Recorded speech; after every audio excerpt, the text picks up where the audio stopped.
Today we bring to you a panel discussion on Commonwealth literature.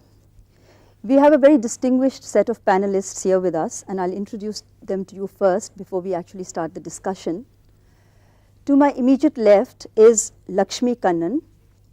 Lakshmi Kannan is a bilingual writer who writes in English and in Tamil. Her pen name is Kaveri, and she has published several books of fiction, poems, and translation. She is presently a fellow at the Indian Institute of Advanced Studies at Shimla. Next to her is Stephen Moss, literary editor of The Guardian. He was a judge of the 1997 Whitbread Best Novel Prize and the 1997 Commonwealth Writers' Prize. As well as writing on books, he also writes on music for The Guardian. Another judge for the 1997 Commonwealth Writers' Prize with us here today is Professor Malashri Lal to my immediate right. Malashri Lal is a professor of English at the University of Delhi, and her special area of interest is women's writing in cross-cultural perspectives. Her many publications include her book, The Law of the Threshold, Women Writers in Indian English. And next to her is Dr. Shamla Narayan, who has published books and articles on a wide variety of Indian writers in English. From 1972, she has been regularly compiling the Indian section of the annual bibliography, which appears in the Journal of Commonwealth Literature. At present, she is reader in English at Jamia Millia Islamia University. She has also been a judge of the Commonwealth Literary Prize in previous years, as has Lakshmi Kannan and also myself. So I think basically there's a kind of past and present panel of the Commonwealth Literary Prize judges sitting here. And we are going to discuss what Commonwealth literature is, what its status is today, how do we define this category, and the issue of language. Commonwealth literature was first instituted as part of the university curriculum at Leeds, England in the 1960s. In the 1970s, it came into India, not centrally, but peripherally as an optional at the master's level. It included African writing, Sri Lankan writing, Australian, Canadian literature, as well as Indian writing in English, etc.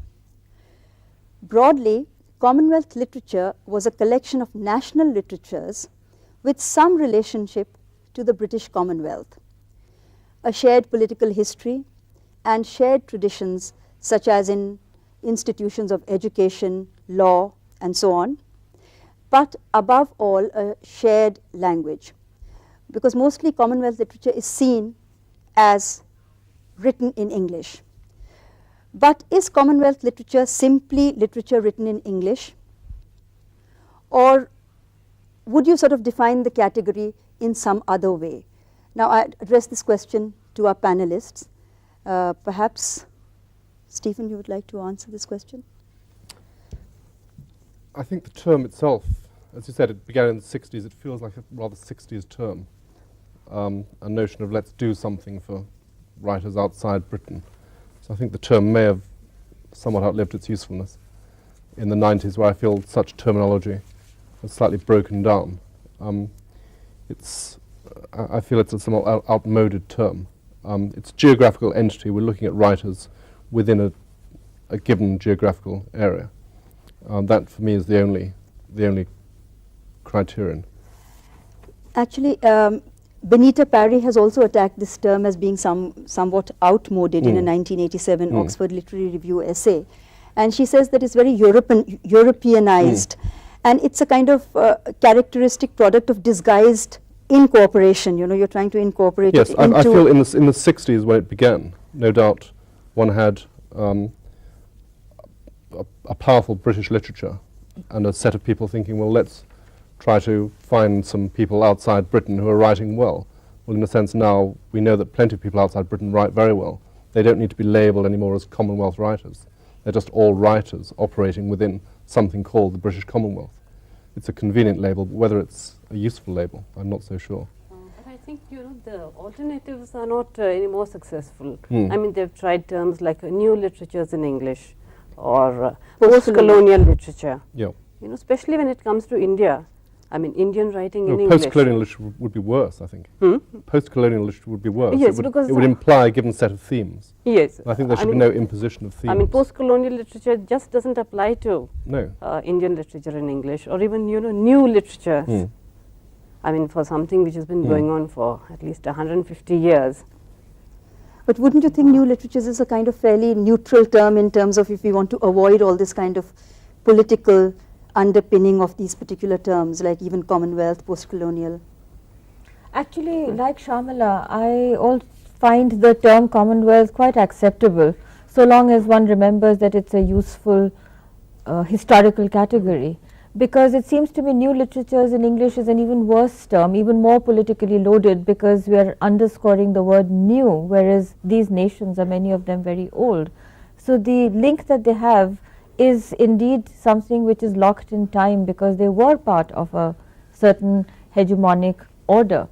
And so long as we see it as literature written in English, because English came to these nations in a certain context, I think we are all right.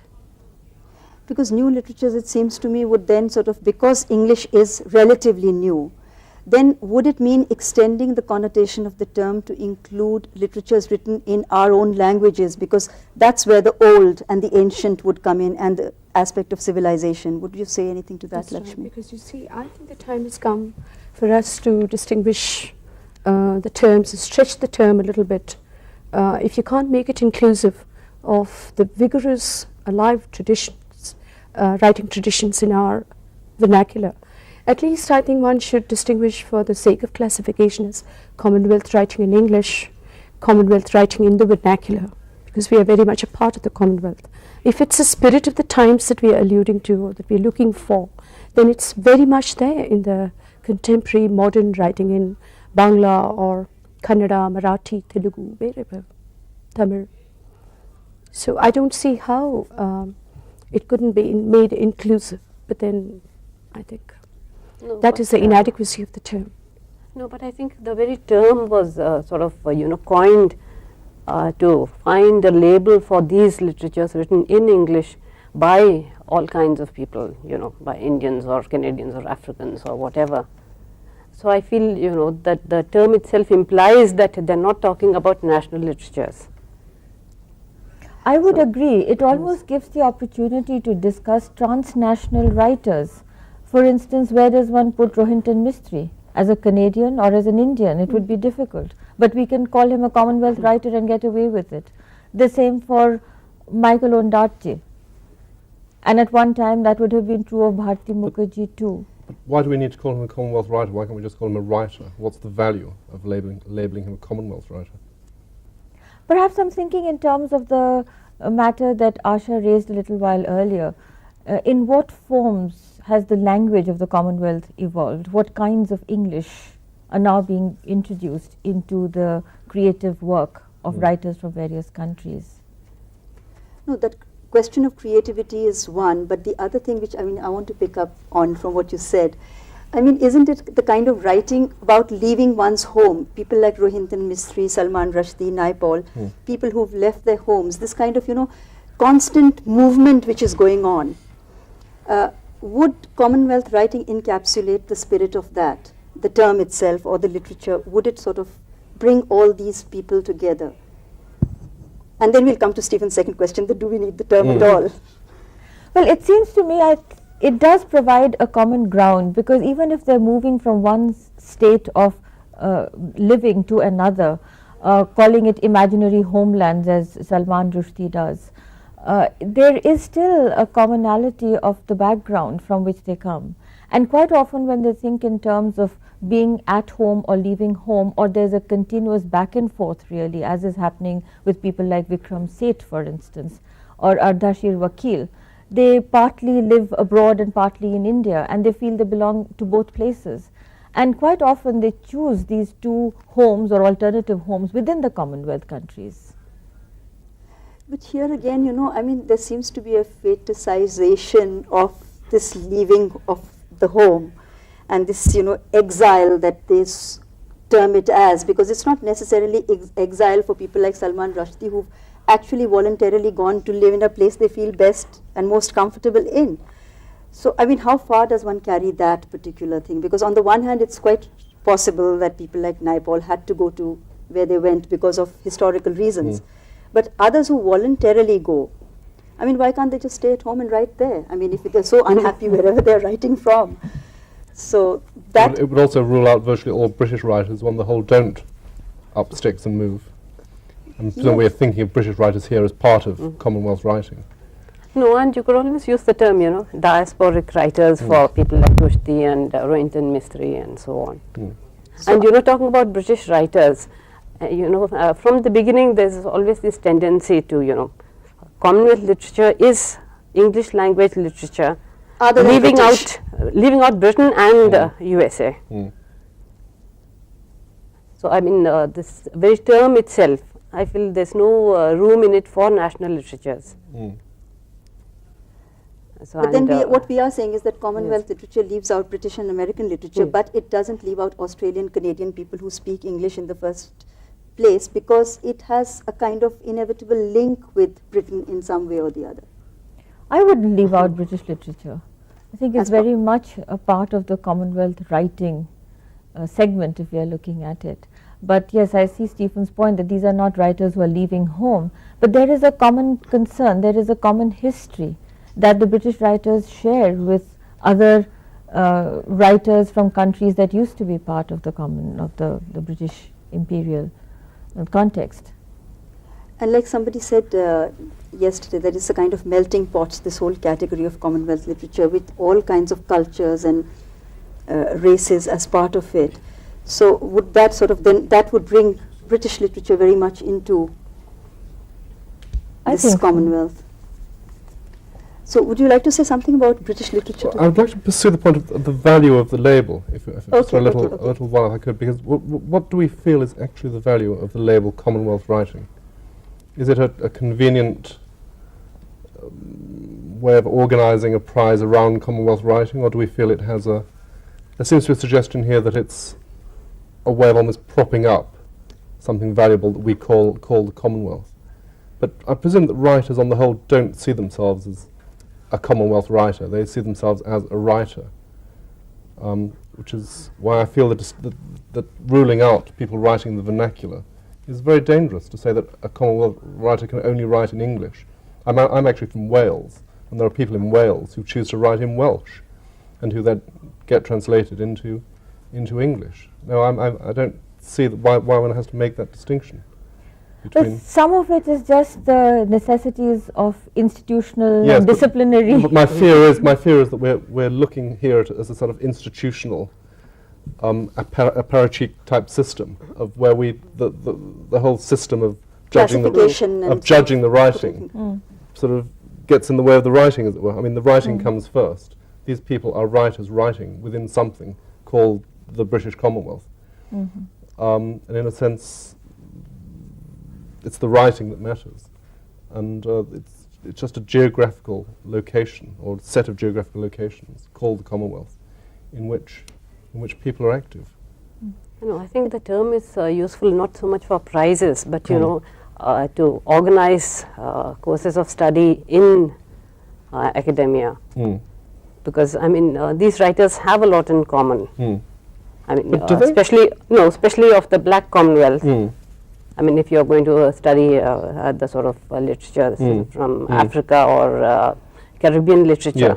Yes. So they would all, many would have post-colonial concerns. So this Commonwealth literature provides a convenient term, for... so in a sense there you would have to structure courses. So you would have to separate, because I feel many British writers clearly would not share these concerns. Yes. It would be much more fragmented. You'll find that in the usual courses we have on Commonwealth literature, the British literatures, I mean, the mainstream writers are left out. But actually, I think the Commonwealth literature came in as a kind of, in India, because earlier we just had British literature. And against that, they sort of set up American literature. And then we had Commonwealth literature. And now with the increasing confidence and the body of literatures and knowledge about these literatures, we are actually having specialized courses on Australian literature, Yes, on Canadian literature, and with that, I think this sort of umbrella term of Commonwealth literature will sort of gradually wither away. Yes, I mean your Oh, notion yes, of your notion of exile, Naipaul, Rushdie, I think that is a very neat encapsulation of a certain, but I don't think that would apply at all to some of the Canadians, Atwood and Carol Shields, who are actually very North American in their sensibility. And somebody like Carol Shields and, say, the American James Smiley would fit very neatly together. Carol Shields would be way outside this notion of the homeland of writers in exile. It would be very unhelpful. I think it's quite unhelpful in some ways to see Carol Shields as a Commonwealth writer. I think she is very much a mainstream North American writer. So I think it's very difficult to sort of slot people under these kind of broad categories, but She is a very fine writer who's writing within the Commonwealth, but I would not say she was easily classifiable as a Commonwealth writer. Yes, I see the point. And maybe when we talk in detail about the writing from different countries, this is something we will address again. but since we are talking about Canadian literature, why don't you sort of tell us a Well, bit again, about within Canada, there are lots of problems even beyond the term Commonwealth writing. For instance, there are at least 3 kinds of writing which have now shown up in Canada, and each one contending for space in literary curriculum. One is, as Stephen just mentioned, writers who are sort of mainstream, more North American, and these generally tend to be the white writers, Carol Shields, Robert Croach, Margaret Lawrence, Margaret Atwood, writers of this kind, who are talking in a way about the problem of what is it to be a Canadian. They are addressing that question. There's another group that is the Canadian Indian writers, of people like Jeanette Armstrong, or the spokesperson Emma LaRocque, who talks about how difficult it is to be a Métis writer when you don't belong to either category. And then there are the South Asian Canadians, I mean even more hyphenated as we come along the line. And Uma Parmeshwaran was recently in India, and she talked at length about the large body of writing that has now emerged in Canada, which calls itself SAC Lit, and is talking in terms of the problems of assimilation, or in fact resisting assimilation, as one of the issues that is addressed time and time again. So within Canada, the 3 groups really don't share common ground. So it's not just the term Commonwealth, but even within one country we see these separatist things happening. So immigrant writing, I mean, what about immigrant writing, since you talked about immigrant writing in Britain? What is the status now? Because they say that the best fiction is coming from elsewhere. Would you agree with that? Yes, I wouldn't call it immigrant writing. What one has seen, certainly in the last 10 years, is the prizes on the whole have been won by Canadians, by Peter Carey, an Australian, and by many of your fine Indian writers. But I don't see them as Indian writers. I see them as writers who, as you said, very happily make their home in India, America. They're writers who very easily commute on a almost a global basis. In terms of British writing, it's also like Canada, it's very fragmented really. You have an old guard, not using that in a loaded way, people like Beryl Bainbridge, Faye Weldon, Anita Bruckner, Antonia Byatt, who go on producing very good novels every regular intervals. You have a group of the sort of young guns of about 15 years ago, Martin Amis, Julian Barnes, William Boyd, Ian McEwan, who are very well established. Quite hard for new people to break in, I think. There's an inbuilt tendency for those people to dominate the literary agenda. But there's a very strong Scottish tradition. James Kelman, a Booker Prize winner, Alistair Gray, some new Scottish writers, Irvine Welsh, Alan Warner, A.L. Kennedy. That's very active. There's a very strong Irish tradition. John Banville, William Trevor, Bernard McClaverty. I would not say there's any, it's a very fragmented scene, I think. We've had a very interesting discussion on Commonwealth literature, the question of language, and we've touched very briefly upon British literature, writing in the regional languages in India, Indian writing in English, and Canadian literature.